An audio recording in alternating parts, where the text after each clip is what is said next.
Hello guys, Shaji അതെന്നെ content. ഇന്നലെ രാത്രി കൊണേഡി ഉണ്ടായിരുന്നു അവളുടെ. ഇന്നലെ രാത്രി 12 മണിക്കത്തെ ലൈവിൽ കയറി കൊണേഡി ഉണ്ടായിരുന്നു. നല്ല ഡയലോഗായിരുന്നു ഇന്നലെ രാത്രി. കടന്നിട്ട് എളാമ രണ്ടെണ്ണം ഉണ്ടാക്കി വിട്ടു. അതിൽ മൂത്തത് കുഴപ്പമില്ല, രണ്ടാമത്തത് മഹാവട്ടക്കാണ്, കഞ്ചാവാണ്, എന്തൊക്കെ കട്ടന്ന് ഇങ്ങനെ മലർത്തി അടിക്കണ്ടെന്ന് അവള്.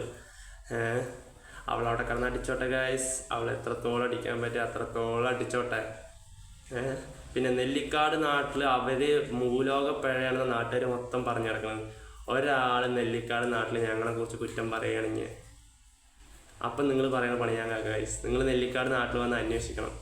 അവളുടെ പ്രേക്ഷകരായാലും എൻ്റെ ആൾക്കാരായാലും വന്ന് അന്വേഷിച്ചിട്ട് നിങ്ങൾ പറയുന്ന പണി ഞാൻ ചെയ്യും. എന്നെക്കുറിച്ച് കുറ്റം പറഞ്ഞു കഴിഞ്ഞാൽ ഞാൻ നിങ്ങൾ പറയുന്ന പണി ചെയ്യുക. അവൾ പറഞ്ഞല്ല, നിങ്ങൾ പറയുന്ന പണി ഞാനത് ചെയ്യും. നിങ്ങൾ വന്ന് അന്വേഷിക്കുക, അവളെ കുറിച്ച് അന്വേഷിക്കണം കേട്ടോ ഗൈസ്. എന്നിട്ട് നിങ്ങൾ പറയും. സ്വന്തം ഉമ്മാടെ വോയിസ് പുറത്ത് വിട്ട് മറ്റേ എന്താ കാക്കാൻ്റെ പേരുണ്ട്, ഓന് സ്വന്തം ഉമ്മാടെ വോയിസ്, അവളുടെ സ്വന്തം ഉമ്മ 10 മാസം ചുമന്ന് പെറ്റ ഉമ്മാടെ വോയിസാണ് ആയിക്ക് പുറത്ത് വിട്ടത്. അത് നിങ്ങളെല്ലാവരും കേട്ടതല്ലേ. സ്വന്തം ഉമ്മാനെ എങ്ങനെയൊക്കെ പറയണു. അപ്പം നമ്മളെ പറയുന്നതിന് അതിശയമല്ലേ ഗൈസ്. അപ്പം എളാമാൻ്റെ മോനെ പറയുന്നതിന് ഒരു അതിശയമില്ല. അവൾ ഇതല്ല അതിൻ്റെ അപ്പുറം കടന്ന് പറയുന്നത് നന്നായിട്ട് അറിയാം എനിക്ക്. എനിക്ക് കുറച്ച് ബോധം വയ്ക്കാൻ തുടങ്ങിയപ്പോൾ അവളുടെ സ്വഭാവം ഞാൻ മനസ്സിലാക്കിയാണ്. പിന്നെ എപ്പോഴെങ്കിലൊക്കെ മുണ്ടി നടക്കണ്ടായിരുന്നുള്ളൂ.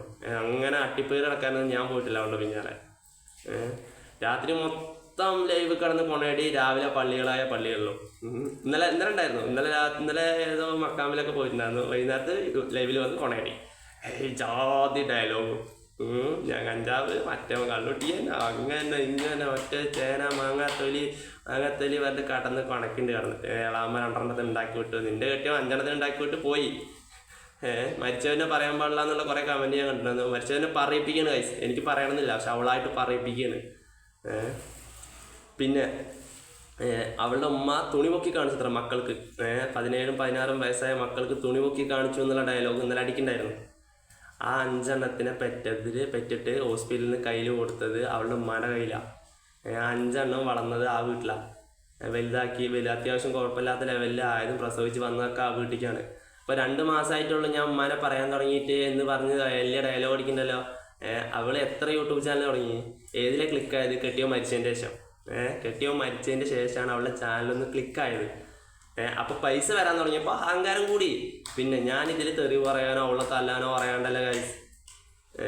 ഞാനൊരാണാണ്, എനിക്ക് അവളെ തല്ലാം, പക്ഷെ എനിക്ക് തല്ലാൻ അറിയാണ്ടല്ല. പക്ഷെ ഞാനത് തല്ലിക്കഴിഞ്ഞാൽ കേസ് മാറുമെന്ന് എനിക്ക് നന്നായിട്ട് ബോധമുണ്ട്.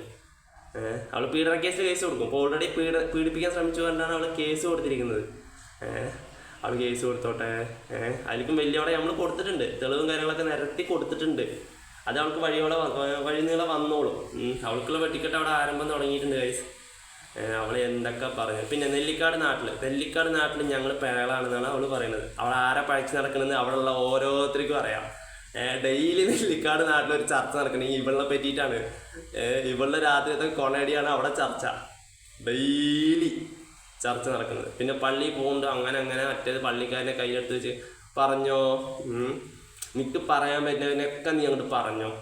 കഴുത്തറക്കും, കഴുത്തൂറി അടിച്ച് പൊട്ടിക്കും. അവളുടെ ഡയലോഗ്. അവളിരിക്കുമ്പോൾ അവളുടെ ഫ്രണ്ടിൽ കൂടെ തന്നെയല്ലേ ഞങ്ങൾ അങ്ങോട്ടും പോക്ക്. അവളെന്താ തൊടാൻ അവൾക്ക് ആയില്ലേ. ഞങ്ങളവിടെ ഇരിക്കുമ്പോൾ അവൾ ഞങ്ങളുടെ ഫ്രണ്ടിൽ കൂടെ നടന്നു പോക്കുണ്ടായിരുന്നു. തല്ലാനാക്കിയിട്ടുണ്ടാവില്ലേ. അപ്പം എന്താ കൈ പൊങ്ങില്ല. ആണിൻ്റെ ചൂടെന്താന്ന് അവൾ അറിഞ്ഞതാണ് ഒരു വട്ടം.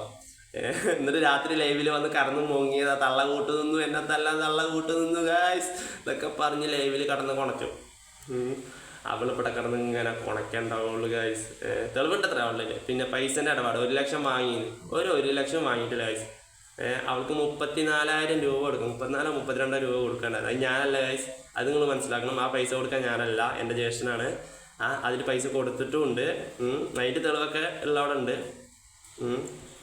ആ തെളിവും കൂടെ അവൾ വരികയാണെങ്കിൽ വന്നോട്ടെ. തെളിവ് നിരത്തിട്ട് അവൾ എല്ലാവരുടെയും തെളിവ് കൊടുത്തിട്ടുണ്ട്. തെളിവുണ്ട്, എൻ്റെ തെളിവുണ്ട് കൊണ്ട് നടക്കുന്നത് അവൾ. ലൈവിൽ കടന്നിട്ട് രാത്രി ഇങ്ങനെ കൊണയടിച്ച് ഇങ്ങനെ നടക്കുന്നുണ്ട്. അവൾ കമൻറ്റ് ബോക്സ് ഓഫ്, നമ്മൾ കമൻറ്റ് ബോക്സ് ഓൺ. അവൾക്കുള്ളത് ഒരു മൊത്തം എൻ്റെ കമൻറ്റ് ബോക്സ് കിടക്കുന്നുണ്ട്. നിങ്ങളെടുത്ത് വായിച്ച് നോക്കണം. നിങ്ങൾ ഈ കാണുന്ന ആൾക്കാരെടുത്ത് വായിച്ച് നോക്ക്. നെല്ലിക്കാട് വന്ന് അന്വേഷിക്കണം കേട്ടോ. പക്ഷേ നെല്ലിക്കാട് വന്നിട്ട് എന്നെ പറ്റിയിട്ടും അവളെ പറ്റിയിട്ടും അന്വേഷിക്കണം. എൻ്റെ കൂടെ നടക്കുന്നവരെ പറ്റിയിട്ടും അന്വേഷിക്കണം. എന്നിട്ട് നിങ്ങൾ വന്ന് പറയും ഈ കമൻറ്റ് ഇടുന്നത്. പിന്നെ വേറൊരു കമൻറ്റ് ഞാൻ വായിക്കാൻ ഇടയായിട്ടുണ്ട്, അത് ഞാൻ നാളെ പറയാം, അല്ലെങ്കിൽ കുറച്ച് കഴിഞ്ഞ് ഞാൻ വേറൊരു വീഡിയോ ആയിട്ട് വരുന്നുണ്ട്. വേറൊരു മുഹമ്മദ് അലി പറഞ്ഞ ഒരാളുടെ കമൻറ്റ് ഞാൻ വായിച്ചിട്ടുണ്ടായിരുന്നു, അതിനുള്ള മറുപടി ഞാൻ തരുന്നുണ്ട്. കമൻ്റ് എല്ലാം ഞാൻ വായിക്കുന്നുണ്ട്. അവളെ പറ്റി പറയണതും എന്നെ പറ്റി പറയണതൊക്കെ കമൻറ്റ് ഞാൻ വായിക്കുന്നുണ്ട്. നിങ്ങൾ ബാക്കി ഞാൻ പറയുന്നുണ്ട് ഗൈസ്. ഓക്കെ.